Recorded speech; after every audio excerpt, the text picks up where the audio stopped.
لقيت الست جميلة اللي فتحت لي الباب شكلها تاني خالص غير اللي بتبقى موجودة فيه على القهوة.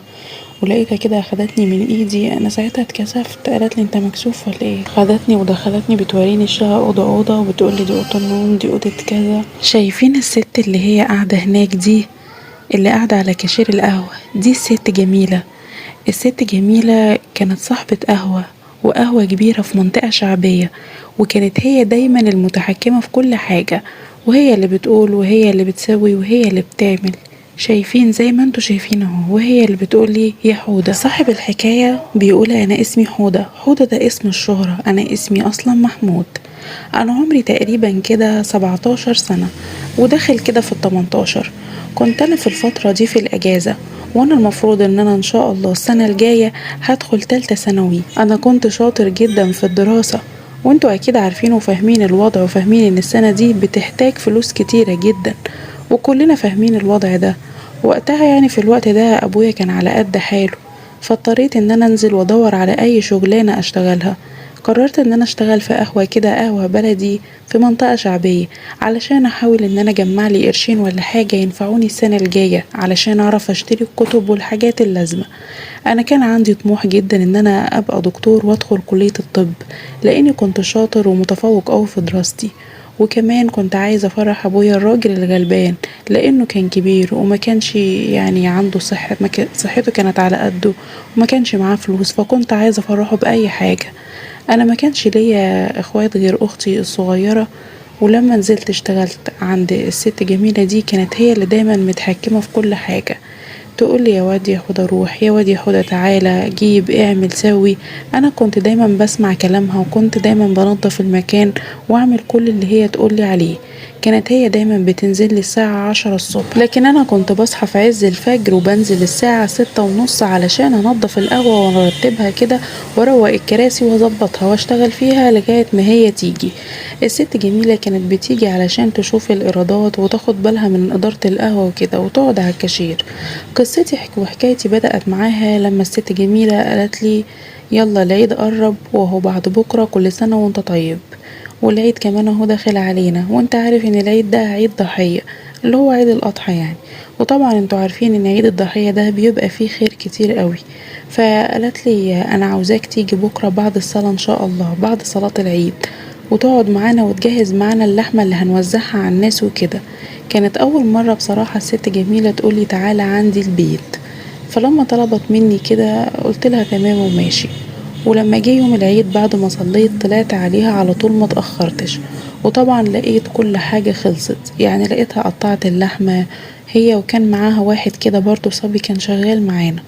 وراحت قايلالي بعد ما رحت عندها ادخل يا حوض المطبخ ووزع اللحمة اللي انا هديها لك، في عندك 1.5 كيلو هتوزعهم على واحد كده شيخ بيقعد على الجامع بره، واعمل حسابك انت في 3 كيلو تانيين. قلت لها معقولة 3 كيلو ده كتير قوي يا ست جميلة؟ قالت لي بص انت تستاهل كل خير. وشكرتها واخدت اللحمة.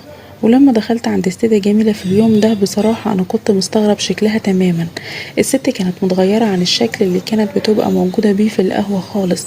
هي كانت في القهوة دايما بتبقى زي الراجل بالظبط، بتلبس لبس اسود في اسود، وبتلبس طرحة سودا، وبتبقى هدومها كده مبهدلة وقاعدة كده كأنها ب100 راجل بالظبط. لكن في البيت اللي شفتها دي كانت مختلفة تماما، حاجة كده تانية. لما قعدت في المطبخ حوالي ساعة كده وقطعت اللحمة اللي هي كانت مديهالي، واللحمة بتاعت عم الشيخ ده، جهزت الكياس بتاعتي وجهزت كل حاجة، وانا طالع لقيتها بتقولي بص في 5 كيلو لحمة اهي، خد قطعهم كده وحطهم في اكياس، بس يلا خلص وشد حيلك علشان الوقت ما يروحش مننا ونتأخر اكتر من كده. طبعا انا بقى بعد ما جهزت كل حاجة وقطعت اللحمة، ادتني اللحمة بتاعتي اللي هي 3 كيلو، وكمان ادتني 500 جنيه. وقالت لي كل سنة وانت طيب يا حودة، روح دلوقتي ونتقابل او تجيلي كده بكرة بالليل، عاوز اوريك حاجة. قلت لها مفيش مشكلة انا تحت امرك.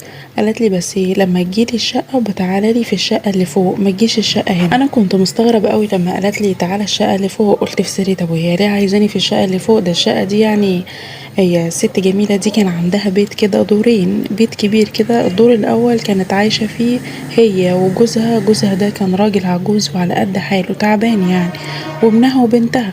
لكن كان عندها شقة تانية فوق، يعني فوق الدور الاول ده الدور التاني كان فيه شقة تانية هي كانت عاملاها لابنها علشان يتجوز ويستقر فيها، وكانت مجهزاها من كل حاجة ومبيضاها. فقالت لي تعالى علشان اوريك الشقة فوق وتقولي رأيك فيها.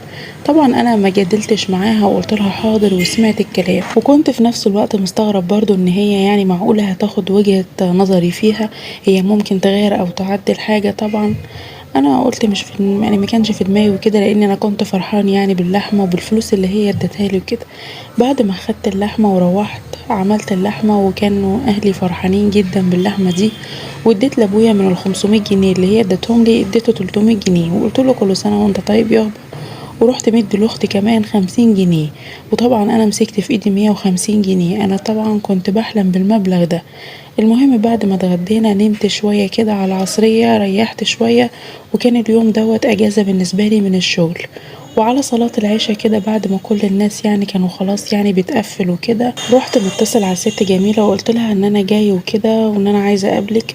قالت لي خلاص ماشي. قلت لها انا تحت البيت. قالت لي طيب اطلع انا موجودة في الشقة اللي في الدور التاني، ما تخبطش على الدور الاول خالص.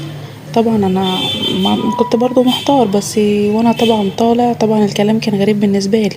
المهم لما طلعت الدور التاني لقيت الست جميله اللي هي اللي فتحت لي. الست جميله كان شكلها شكل تاني خالص، اللي ما كانش اصلا حد بيشوفه نهائي في القهوه، انا الوحيد بس اللي شفته. الست جميله قالت لي اهلا يا حوده، انت شاطر اهو وبتلتزم بالمواعيد وجيت في ميعادك.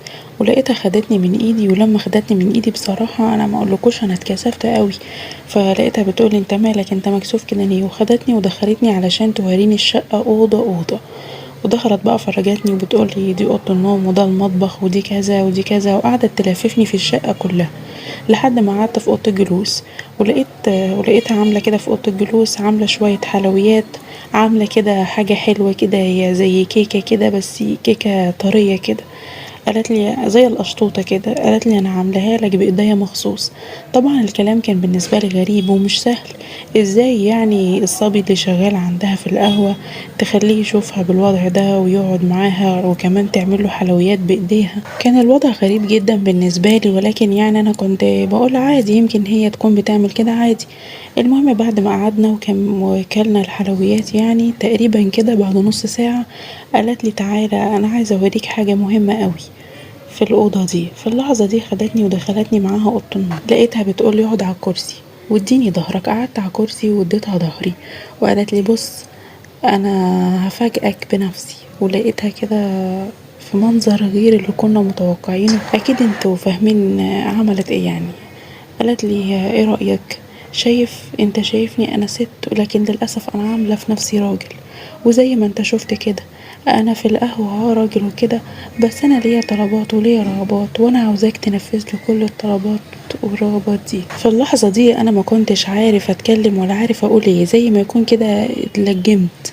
ولقيتها بتمسكني من ايدي وقالت لي انا عارفة ان ممكن يكون يعني اول مرة تشوف حاجة زي كده، ما تخافش. ولقيتها كده بتقعدني، وانا كنت صغير انا ما كنتش فاهم حاجة يعني. وبصراحة يعني الست كبيرة دي اللي يشوفها ما يقولش ان هي 45 او 46 خالص، هي زي البنت الصغيرة. فلقيتها بتقولي انت هتكون بالنسبة لي كل حاجة، بس في القهوة انا معرفكش ولا انت تعرفني، انت بالنسبة لي في القهوة صبي القهوة. طبعا الموضوع بالنسبة لي كان غريب. ولقيتها اثناء الكلام كده بتمدلي ايديها وطلعت لي 3000 جنيه، وقالت لي ال3000 دول هتاخدهم كل ما تجيلي. طبعا انا عمري ما شفت ال3000 دول في حياتي، ده انا يوم ما ادتني ال500 جنيه دول مسكت ال150 جنيه اللي انا خدتهم في الاخر وكنت فرحان بيهم جدا. المهم اخدت ال3000 جنيه من هنا، ولقيتها بتقولي بص اياك حد يعرف اي حاجة تحصل ما بينا، وانت هتقابلني وكل ما اتصل عليك واقولك تعالى هتجيلي، وياك تقول لحد، ولو حصل ولو قلت لحد وانا عرفت اي حاجة كده ولا كده انا هعملك مشاكل جامدة. المهم ان انا ساعتها اترعبت ورحت واخد منها الفلوس واتفقت معاها وكده، بس حرمت ان انا اروح المنطقة دي نهائي. وخلاص يعني قررت مع نفسي ان انا ما اروحش المكان ده نهائي. اي نعم انا خدت ال3000 جنيه وضحكت عليها، بس هي اللي تستاهل، هي ست مش كويسة وتستاهل بصراحة اللي انا عملته فيها. ورحت خبيت الفلوس علشان طبعا خفت لابويا يقولي انت جبتها منين وعملت منين. فرحت داخل اوضتي وشلتها كده في كومودينو على جنب، حطيتها في كومودينو له مفتاح، والمفتاح الوحيد معايا انا بس. في الليلة دي طبعا انا قعدت افكر في اللي هيحصل وهل هي ممكن تبلغ عني وكده، بس لو هتبلغ هتقول ايه؟ ما هي مش هينفع تقول حاجة زي كده او تقول ان انا خدت منها حاجة غصب عنها. انا كان ممكن اجاريها في اللي هي بتتفق معايا عليه ده، لكن انا ضميري ما يسمحش بكده وتربيتي ما تسمحش بكده. انا يعني عارف ايه الصح وايه الغلط، بس انا مش عارف، حاسه ان انا بعد ما خدت الفلوس دي ان انا مستحرم ان انا خدت فلوس زي دي. المفروض كنت انا اسيبها وامشي على طول من غير ما اخد منها ولا مليم، بس مش عارف يعني انا جات في بالي كده ان انا اخدهم واضحك عليها وخلاص. بس مش عارف اللي انا عملته ده صح ولا غلط. انا تعرضت للموقف ده ومستني كل ارائكم وتعليقاتكم، وبنصح برضو لو اي حد تعرض للموقف ده ما تاخدش اي فلوس حرام من حد، لان الفلوس دي مهما كانت فلوس مش كويسة لانك خدتها بطريق مش كويس. فمستني ممكن كل ارائكم وتعليقاتكم وتقولولي اعمل ايه واتصرف ازاي في المشكلة اللي انا وقعت فيها دي، وهل ارجع الفلوس ولا اطلعها زكاة في اي مكان وخلاص.